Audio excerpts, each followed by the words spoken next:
To be completely honest, shooting a movie on film has never been something that I've been super intrigued with, at least until a couple months ago.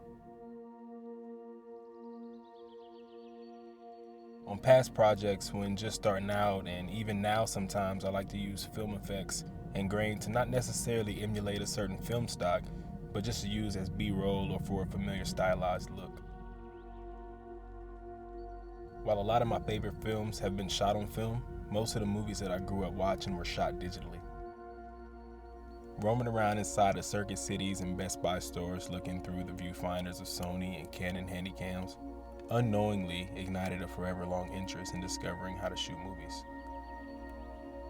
Any camera that fits my needs and allows me to create effectively is the one that I'll use. It isn't about film versus digital, but more so how the story aligns with the camera you choose to use. And to me personally, the cons of shooting film just to shoot film outweigh the pros. Hopefully one day I'll have the time and money to experiment, but until then, the best way I've been finding the most efficient way to emulate the look and feel of film is with a plugin called Dehancer. If you've ever tried to emulate film yourself, you've probably always had the same problems that I had, which is your contrast ratios are off, your grain looks like it's just overlaid because it probably was, or not knowing what kind of film you want to emulate.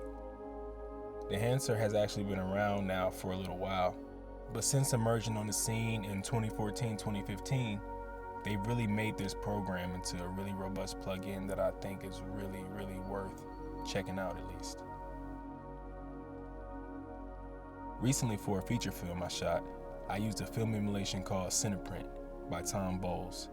I wanted to use the feeling of 16mm grain to help convey the mood of the film and accentuate the grunge of the alleyways and interiors of the movie, which takes place over the span of one night. Cineprint did an amazing job of getting close to the images that I had as references, but it lacked the control I wanted as a novice at trying to emulate film to the degree that I would have liked. With Dehancer, they make it as easy as a drag and drop plugin that you can have on one node. To top it off, inside the plugin, there's already tools like halation and bloom, so you don't need to add Davinci's stock plugins, which slow down your system even more. There are sliders for each adjustment, which is really great, especially if you don't have a huge control system for grading. My favorite thing is, of course, the print film option and all the different stocks that you get included. I made it clear at the start of this video that I have very little experience shooting film. In fact, the only sort of personal experience I have is shooting Super High 8, which falls in line with that dad cam look of film. With so many film stocks included, I just choose one, then go find images shot with that same stock to develop inspiration for how to more effectively get the look that I want. Dehancer really is a joy to use, honest to God truth. But to be frank, it isn't cheap, especially to a low-budget filmmaker where emulation might not be utilized often in their workflow. But if you find yourself emulating film often or want the best possible emulation that doesn't look cheap, that you can dial in, and then to have Davinci's extra tools there as well, I think the Dehancer tool would be a great investment.